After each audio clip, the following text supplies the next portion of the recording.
Alright guys, it's Dr. Muhammad. We are back with another question for Public Health Sciences. I'm going to give you about 15 to read it. Feel free to pause the video if you need more time, and then we'll go through it.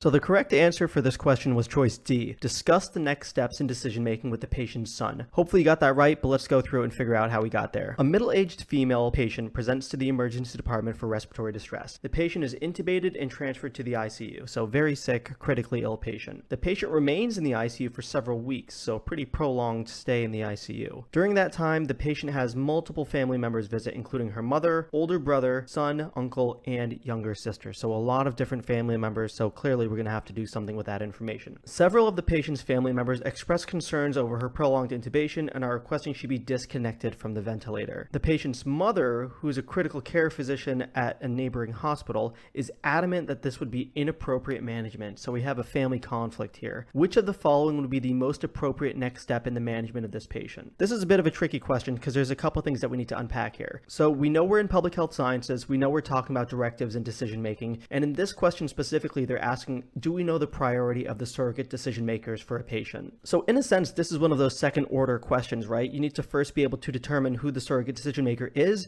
and then what you need to do to help manage this patient, the next best step, that very common question for the boards. So like I said, the answer was choice D, discuss the next steps in decision making with the patient's son, but let's go through all of the other answer choices and see why they're not correct. Choice A, immediately proceed with discontinuation of the ventilator. This is something that probably intuitively a lot of us will think is not the right answer. That first word immediately, generally on the boards when there are questions or answer choices that say things like immediately or never or always, those kinds of things are really sharp statements. They're probably not going to be the correct answer. And just looking at the situation, if you have a family that's disputing whether or not their loved one should be intubated, you're not going to immediately discontinue the ventilators. So that is why choice A is not the correct answer in this case. Choice B, contact the ethics committee. This is a distractor. This is an option that will almost always be there for these ethics questions, these public health sciences questions, and it'll almost never be the correct answer. In real life, contacting the ethics committee can be a very difficult and complex process, but for the boards, know that this is going to be the absolute last line of defense. So like I said, contact the ethics committee will probably not be the right choice on the boards, but if it is the right choice, that question stem will have you go through every single possible thing that you can do before contacting the ethics committee. So you would have spoken to the family, you would have spoken to friends, you would have consulted social work, you would have consulted palliative care, you would have done everything that a reasonable physician could do, and if you're not able to get a solution with any of those things, your very last resort would be contact the ethics committee. We are kind of at the beginning of this issue with the family members, so choice B is not the correct answer. At this point, we do not need to contact the ethics committee. Choice C, discuss the next steps in decision making with the patient's mother. This is something that's tempting, right? And this is going to be the trap when you see these questions on the boards. There's a family member that disagrees. This family member is involved in healthcare. They know what they're talking about, so it seems like they may have influence. But remember, when it comes down to these ethics, things like power of attorney, things like surrogate decision maker, those things are going to take precedence over someone having medical knowledge or being a physician or working at the hospital, whatever they might throw at you in that scenario. So it's a potential answer. I'm going to not cross it out for right now, and we'll come back to it. And finally, down here, choice E, allow the patient to remain on the ventilator. Maybe sometime down the road, this would be the correct answer, but in this case, we clearly have a family issue that needs to be resolved. So you're going to need to do some communicating with the family, with the loved ones of this patient before you make any decisions about discontinuing or continuing the ventilator. So in this case, choice E is not the correct answer. So that leaves us with choices C and D. You're either going to discuss the next steps in decision making with the patient's mother or with the patient's son. So how do we figure out what we need to do? If you recall from the directives and decision making lecture in public health sciences, we talked about surrogate decision makers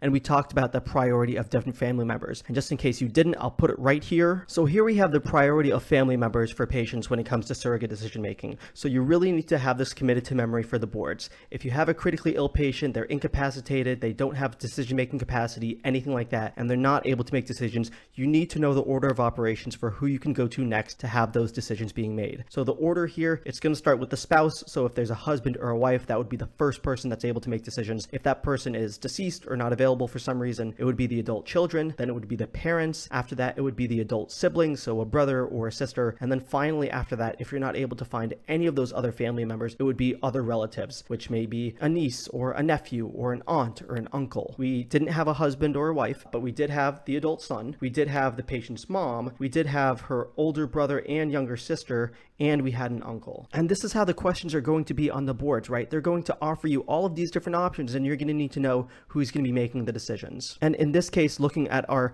priority list here, we see that adult children is highest. So in this case, it would be the son that's making the decisions. So choice C, discussing the next steps in decision making with the patient's mother, would be incorrect. And the correct answer, like we said, is choice D, discuss the next steps in decision making with the patient's son. You really need to commit this priority list for surrogate decision makers to memory. If you're able to, questions like this become a lot easier. If you're not, then you may have a hard time choosing between those difficult options. Hopefully you got this one right. If you didn't, I definitely recommend going back to the directives and decision making lecture, and I will see you in the next question.